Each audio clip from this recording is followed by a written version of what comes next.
twakugamba tujja tambula kaalo ku kaalo nga tufuna abantu ab'enjawulo okubeera nga batutwala mu bintu ebyenjawulo. Muvubuka kola tukugamba nti tandika katikati because now is the time. Nabasuubiza nti tugenda kufunanga abantu ab'enjawulo abalina different stories era tubayigireko ebintu bye tubayigirako. Today tuli wano ku ssomero lya Saviour High School Kiboga nga tugenda kukyalira omukulu w'essomero lino omwami Sekandi Elia Kitakule. Bingi byakoze, bingi byakola okujjako n'okusomesa era tujja babituyisizaamu. Biki by'oyinza omuyigirako ng'omuvubuka, biki by'oyinza oteeka mu nkola ku ebyo ye bye yakola ng'omuntu. Katulabe kikyatugamba tuvaawo.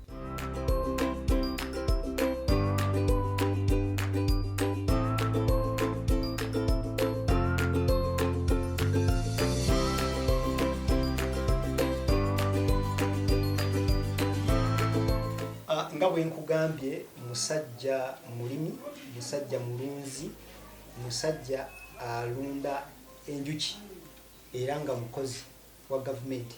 Emirimu ng'etaano gye nkumenyedde agikola y'omukulu era director w'essomero lya Saviour High School. Sebo tukwaniriza. Neyanziza nnyo mukadde wange Ade okunyaniriza ku Focus TV yange. Amanya gange nze Sekandi Elia Kitakule. Nzaalibwa ekyalo kye bayita Bwezigolo awe kalya Mawolu mu ggombolola kati empya bagiyita Nkandwa. Bakagisala ku ggombolola y'Ekibiga. Nasomera mu masomero ag'enjawulo. Natandikira ku Bwezigolo Primary School ntuuka mu kibiina ekyokusatu awo nabuukawo omwaka nga gumu bwe mba mu P1 ne bantwala mu P3.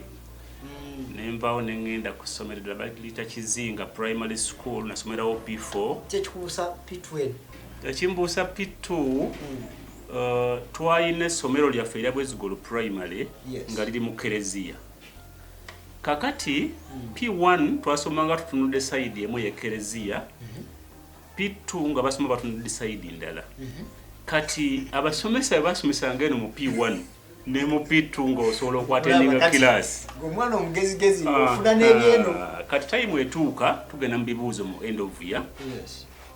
Abasomesa ne basalawo iruza nga tuli bangi nno. P1 twalirimu abantu nga 8 ne P2 ng'erimu abantu balinga 3. Kati ne bankwata ne banzija mu P1 ne bantwala mu P2 nkola ebibuuzo bya end of year. Nembeera wakubiri somera ku Kizinga Primary School. Era awo nawo tewaliwo kibiina kya kutaano nenva ku Kizinga Primary School nengende Kyekumbya Dasi. Kyekumbya Dasi wenatulira P7 nendyoka nvaawo neneyongerayo ogenda St. Joseph Sevumba ginasomera senior 1 okutuuka mu senior 4. Senior 4 nagimala mu 1993. Kati okuva Evumba neyongerayo e Kampala High nenkola A level senior 5 ne 6 nga nkola combination ya physics, chemistry, biology ne sub math. Kati awenva nengende Makerere University nenkola education, biology, chemistry ng'omusomesa. Bwento bwenfuluma nendyoka nyingira field.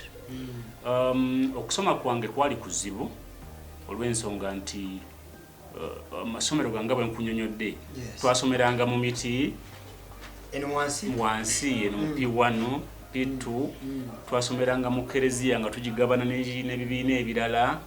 Oluusi mbeera wansi w'omuti omuyembe ne guvaayo ne gwa ku mmeeza y'omusomesa oba ne gwa wansi ne muyimuka ne mugugoba. Tica n'agubajjako n'aguteeka ku mmeeza ye ate nga bw'abasomesa. Asomesa mulaba muyembe ate nga agubaganya okugulya.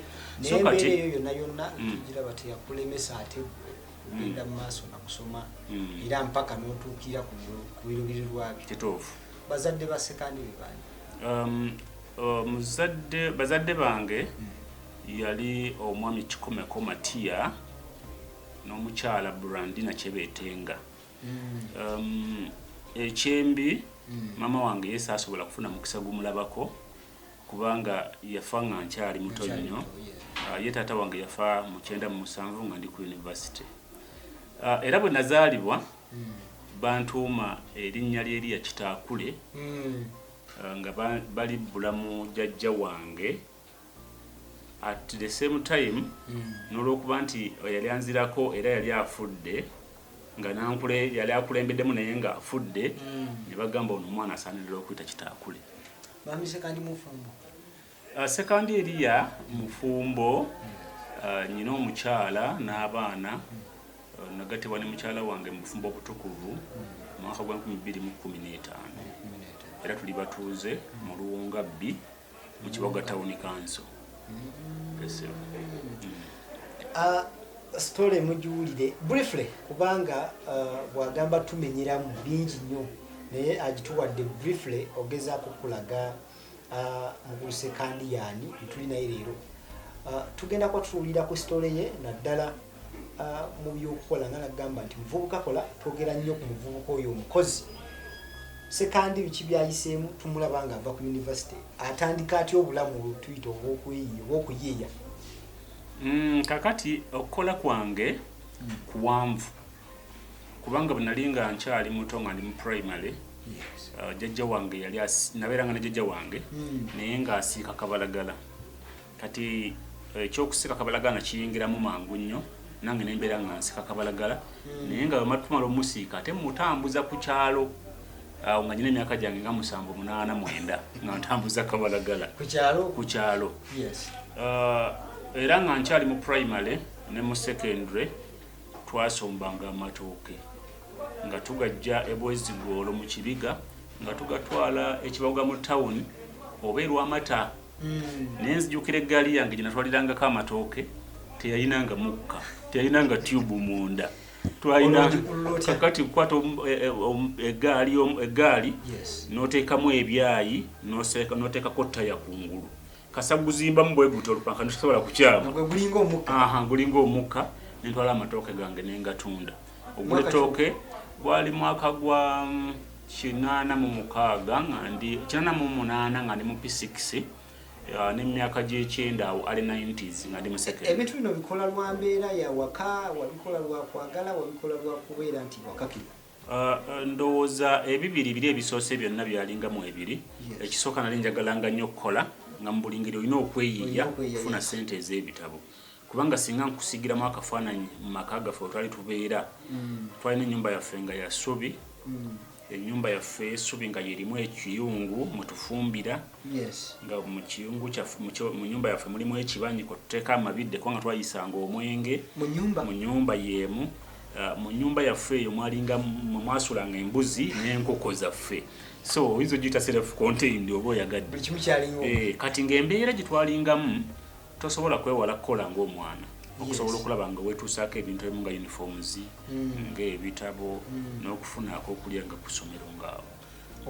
Mumaze okuteeka embeera mu P6 kakati bwe namala siniya ey'okuna essente zasooka ne zimbula ezigenda ku A-level kati mu kaseera ako nina emirimu egy'enjawulo gye nakolako nasomesaako mu primary nga nakamala siniya form 9 naye ekyokusomesa nalaba nga tekinkoledde bulungi ntandika okusomba amazzi mu tawuni y'Ekiboga.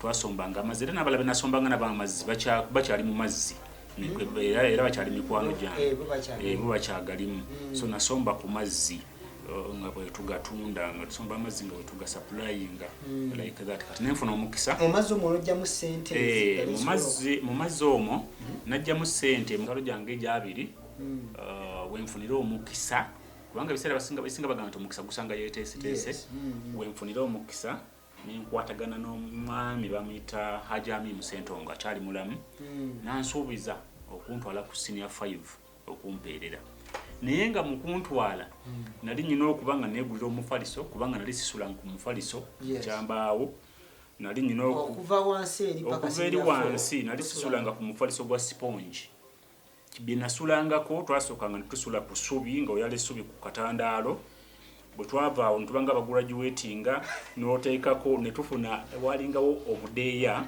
nga bukola ng'omufaliso akadeeya kakutiya nga tuteekamu ebisubi bwe twava ku bisubi ne tuteekamu olwanyo bwe twava ku lwanyo tuteekamu pamba tujja twavuguredinga kakati omufaliso gwange ogusooka ngusulako nga ndi mu S5 kati hajjami munatwala ku Kampala High mu senior 5 nakolako kyasobodde n'abala ne bamukwasizaako be nasangayo ye Kampala omu ku bo ye Dr.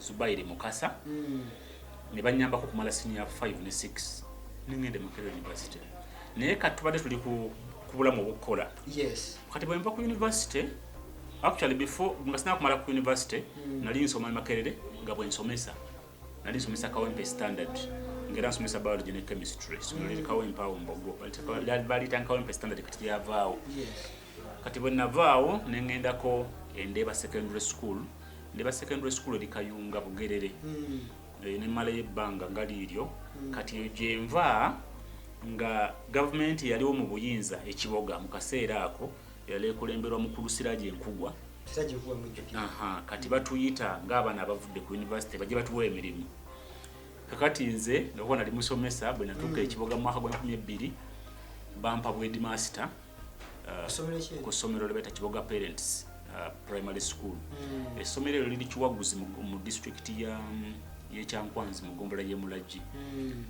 kati mbandi eyo nentandikawo secondary gye bayita Kiboga Parents High School nga botandikawo secondary ngitandikawo nga nsomesa Kiboga Parents Primary kati ntandikawo Kiboga Parents High School twalina ebizimbe bingi ku compound yemu kati ng'ebimu tetubikozesa kati nga primary tusoma nga nze teacher waabwe ne baana bamalanga P7 ne basigala ku kyalo nga tebagenze ku kusoma yali ya government katuteekawo Kiboga Parents High School kati natula ne twagitanga school management committee ya primary schools natula ne school management committee ne tukanya tuteekawo secondary school kati chairman waffe yali Hajjami Musentongo nakkiriza tuteekewo essomero eryo bwe twaliteekawo abaana bangi abaali badroppinganga out olw'olugendo nga tasobola kujja mu tawuni ekiriwo okusoma akaseera katuuka gavumenti nayo neeritwalira secondary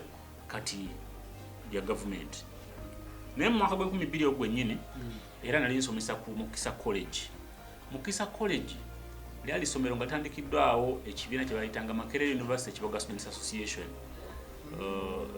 lyatandikawo mu mwaka gw'2002 era lyali mu kifo kino wennyini wetuli kakati Mukisa College bakuletanga musomesa wano bandetanga musomesa ne Kiboga Parents nga ngenze nga head teacher olw'okuba nti yamperera ku A level Hajjami Musentongo yali chairman wa management committee ku Kiboga Parents Primary ate nga kansala ng'era minister ku district kyanyangwira okumanuvalinga n'enjoyininga system ya primary kati mu mwaka gw'2022 nenfuna transfer okuva Kiboga Parents nenzira Nyamiringa Primary School kati Nyamiringa Primary School nemberayo emyaka gyalinga ng'ebiri nentandika Xavier High School mu 2024 so briefly biki emirimu gye nkozeeko nyinza kugamba ekyo essaawa eno actually biri nalyo ntandika Xavier High School era lwe nyingira ne mu government mu secondary section olwo mu primary nzira mu secondary ng'omusomesa wa secondary era nali head teacher mu primary naye kati nga nyina okukola bye nasoma nyingirira secondary nzira mu classroom okuva olwo n'okusaya kati nkyaliyo kubanga nasitandikira Lwamata Secondary School olwavayo nenzireba mu secondary school kati wano nga wenyina ekyange story mpanvumu naye ate tuyigiriza nti okuva nga akyali mwana muto yali musajja muyiiya yali musajja mutetenkanya naye nga ebyo byonna tubitadde mu nkola omuvubuka yenna kikuyambako okusobola okuba nga osobola okwezuula n'obaako by'otandika okukola tuddako pati yaffe ey'okubiri oba twogere ku ebyo tulabe kusomoozebwa kikwasanga era nga ng'omuntu akuyitamu ati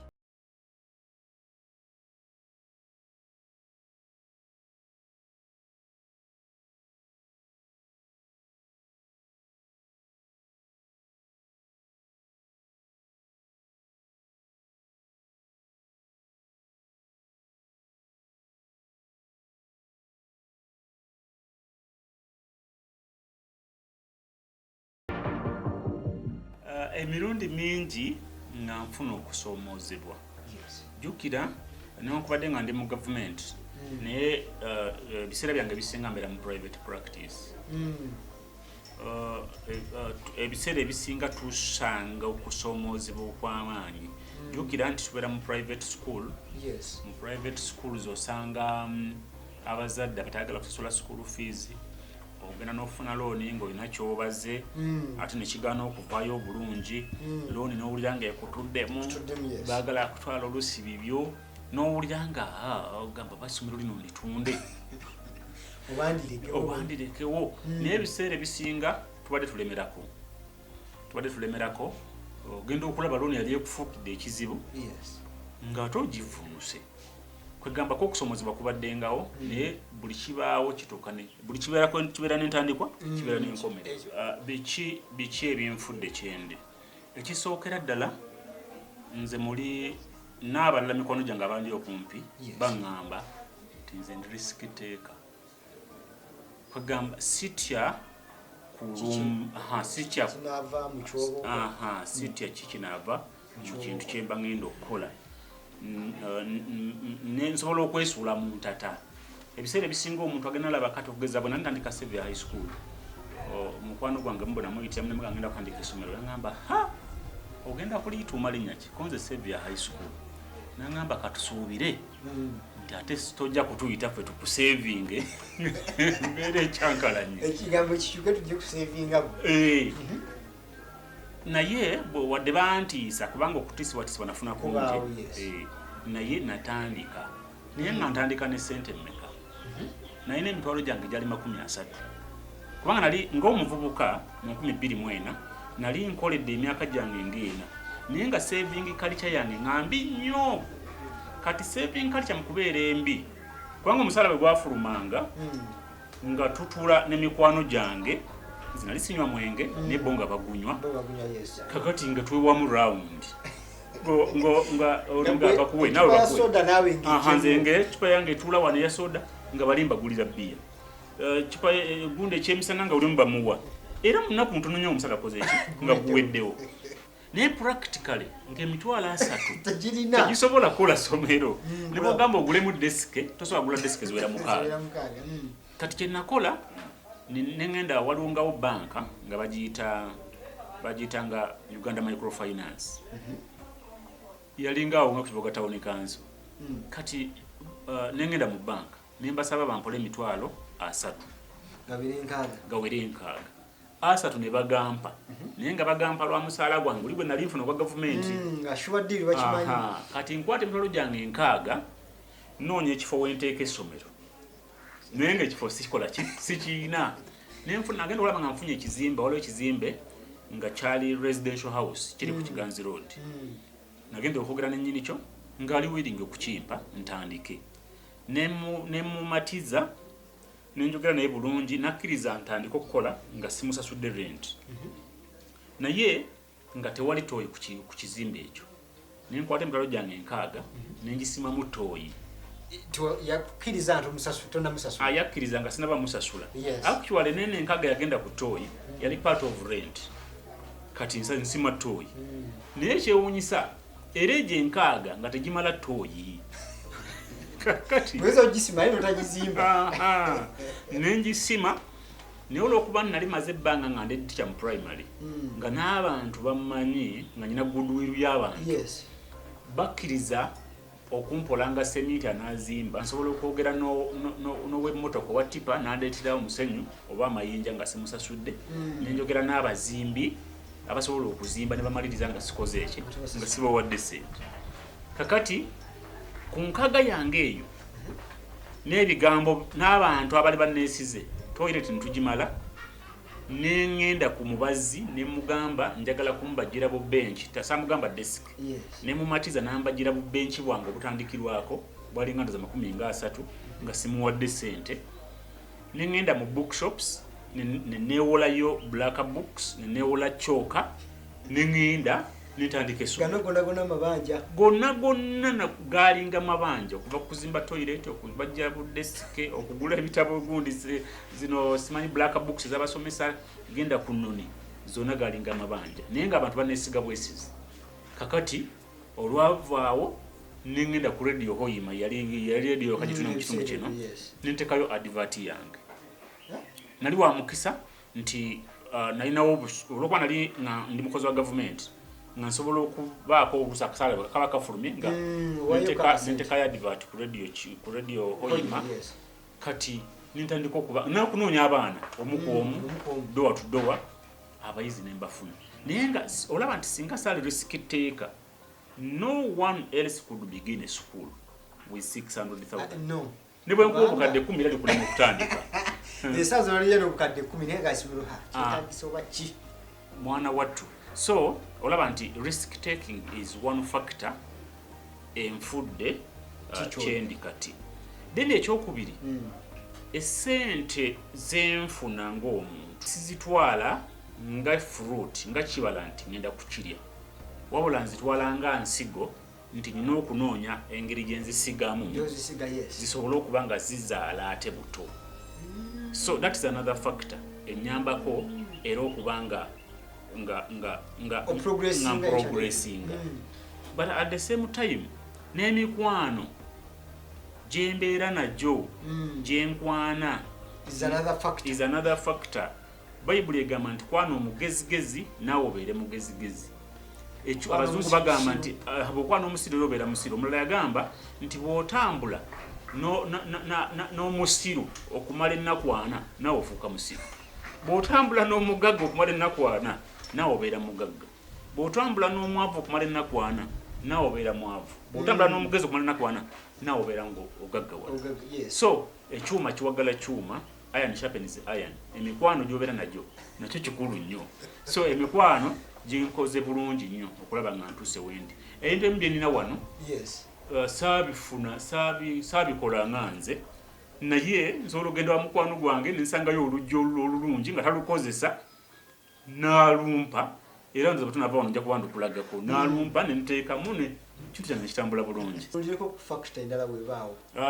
factor endala kyenyinza okwogerako risk taking okuva mu buto bwange nze nkimanyi nti the best way to start is to start engeri ennyangu y'okutandika kwe kutandika kubanga nze nga bwe mmanyi ekiremesezza abavubuka n'abantu abalala bonna okubaako bye beekolera balinda obudde balinda opportunity moment balinda akadde kagamba oba n'abeererawo nga buli kimu weekiri ekibakkirizisa oba ekibasobozesa okuba nga batandika balyoke batandike era abantu abo abazungu baboogera kana bagamba nti the gonna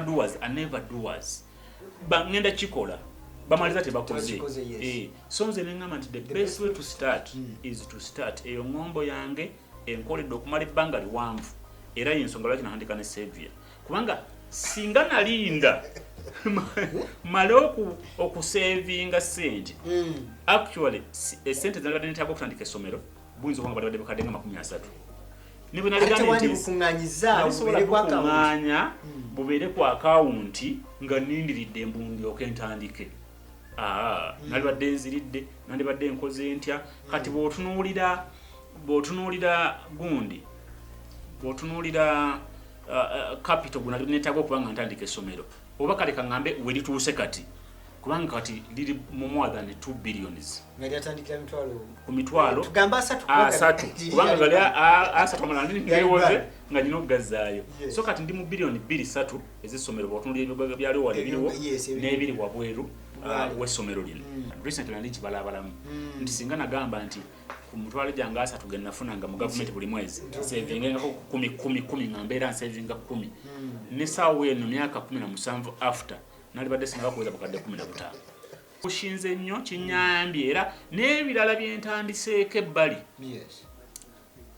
kakubeere kuzimba nnyumba kakubeere kubaako business gyentandika endala omutima gusigala guŋŋamba the best way to start is to start you cannot wait for convenient times ebigambo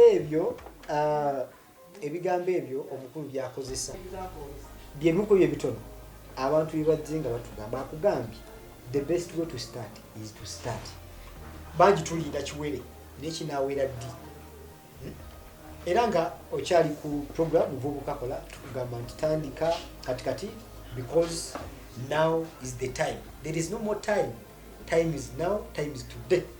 Bingi byenfunidde ku Xavier High School. Ekisookera ddala nfunye emikwano mingi. Kubanga kati ngenda mu Ministry of Education nsangayo emikwano gyange. Bwe ngenda mu UNEB nsangayo emikwano. Bwe ngenda mu community mikwano gyange gye giri kubanga buli muzadde aweeredde omwana ku Xavier abaana abasomedde wano ate nga n'abasomedde wano bagenze mu bifo ebyenjawulo bakuze kati basomye ne bamaliriza ba business people balina emirimu eminene balina offices ze balimu nga nene ekyo kimu nfunye emikwano. Ekyokubiri as a starting point nga Xavier nga yo nfunyeemu businesses endala kugeza nsobodde okugula ebibanja byange ebirala nensobola okutandika okulima kubanga essaawa eno nsobola okweyogerako ng'omu ku balimi abakyakulembedde mu town council abalimi b'emmwanyi n'ebitooke mu ngeri y'emu nunda ewaka nundira from home nundirawo ebisolo byange mutambuza ddemba n'abagooca mu byokulunda era nunda enjuki nayogeddeko ku njuki. Nali ntandiseeko n'essomero eddala mu mwaka nga gwa 2015 naye nenesanga nga teyali makubo matuufu nga byalimu okwenyoolanyola nensalawo sente zange bazinzirize nembaddiza ettaka lyabwe n'ebizimbe byokola bino bijje ku Xavier High School. Omuvubuka ogenda kuboyogera naye mu kamera.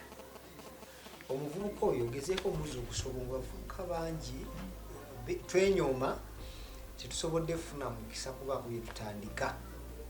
Njagala tune mu kamera eyo oyogere n'omuvubuka omubuulire oba naddala mu layini y'okukola. Yes. Nti the only freedom we have is the freedom of making a choice. And once you make a choice, you have to become a slave of your own choice.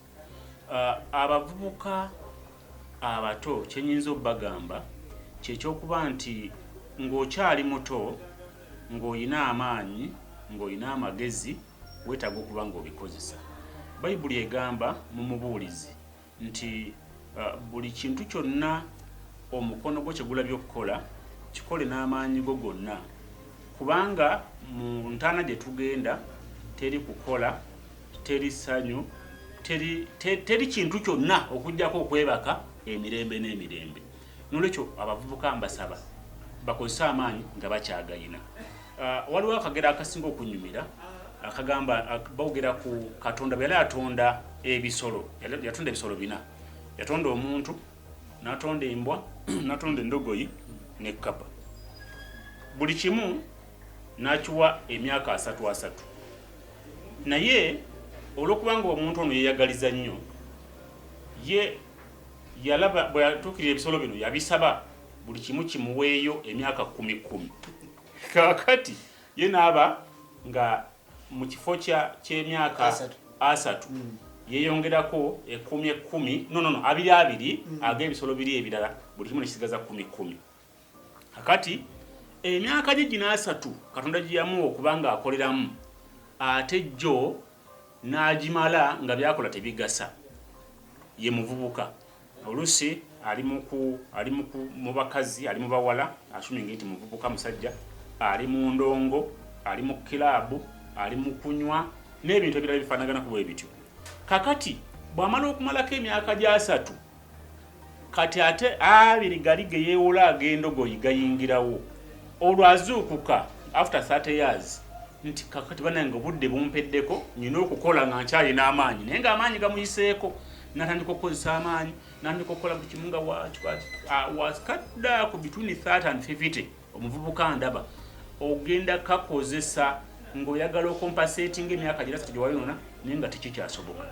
Kakati atuuka mu myaka 5 bw'atuuka mu 5 olwo ag'embwa gali ge yeewola gayingirawo amaze okubeera frustrated ebintu bimutabuseeko kati awacha buli amusala mu maaso ayagala kumulya aboggola ayimirira mu ddiru ayagala kumuyuza buyuza awulira nga alina obudde bumuweddeko alina okulwa n'okulaba nga abantu balira enguzi ku myaka egyo 5 ku 7 kakati okuva ku 7 ate okutuuka ku 9 n'atuuka mu Jakapa nga takyesobola ali mu kwegayirira abaana be bamuweerezeyo kasente nga tebakyasobola kasindika nabo bali mu kwefaako beerwanako ayagala akanyama tasobola kalya tasobola kegulira ayagala amata tasobola gegulira kwega n'abeera awo nga mugonvu agonda ne bagondera nabo nga tebamufaako kati omuvubuka nkusaba okozesa emyaka gya 3 agasooka n'amaanyi go gonna n'amagezi go gonna kubanga muntana gy'olaga mu bbanga etali tono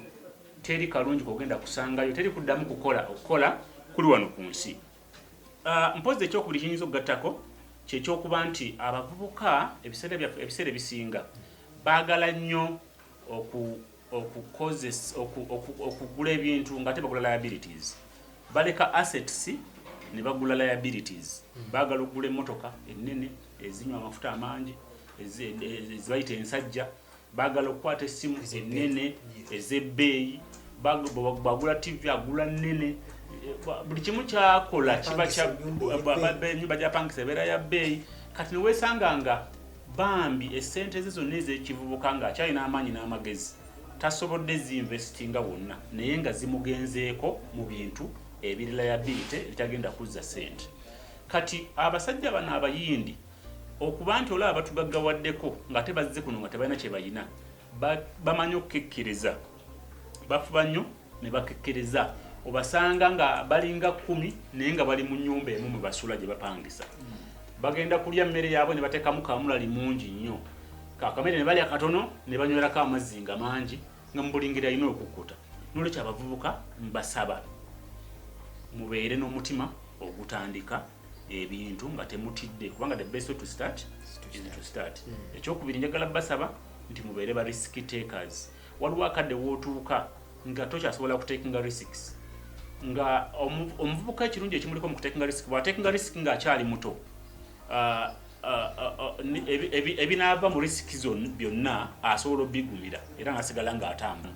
Risiki emu esobola n'okutta osobola okukola risiki ogenda mu risiki okuyingira risiki ekintu nekigaana n'omaliriza nga n'obulamu bugenze naye obeera omuvubuka kekadde akokufuna loans bw'obeera omuvubuka kekadde akatandika businesses bw'obeera omuvubuka kekadde aketandikirawo omulimu ogugwo naye oba tosobodde kufuna mulimu gugwo naye ng'olina omulimu gwe bakuwadde okuba ng'okola kola n'amaanyi go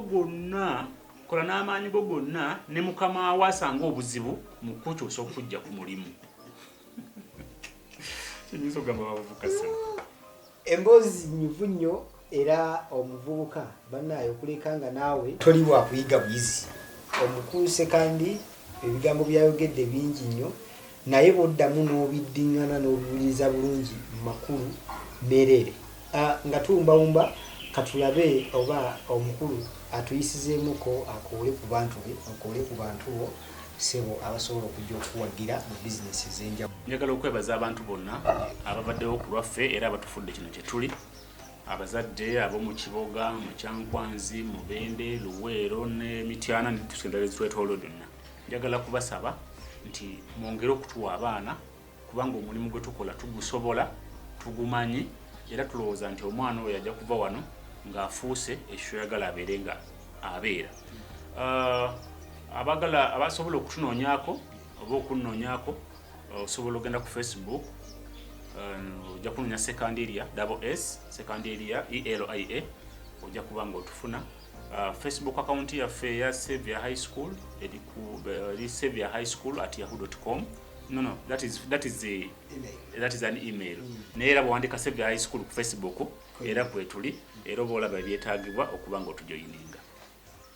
Emboozi ebadde mpanvu nnyo okuva gye twatandikidde nga tulaba omukulu Sekandi Elia Kitakule ng'atuyisizaamu olugendo lwe olunyuvu ennyo lwotayinza kusubwa naddala ggwe munnakiboga munnakyankwanzi okubeera ng'omanya Sekandi yaani bingi byakoze era ng'abikoze ku lw'ensonga zatuwadde oba olyawo z'oyinza okulaba nga ddala olabye interview badde adde Wilberforce Sekimeo Nyanja Focus TV yange kwe tubadde era nga tukujjukiza ogendo subscribinga obenga olaba ebintu ebyenjawulo twerabira okunyiga akadde ke tuyita notifications okulaga biki ebyo bituleese ebipya. for now bagamba nti tubasibula omukulu sebale kubanga otukyaza nange neyanziza nnyo kubanga munkyaza olunaku olwaleero mukama bwenyomu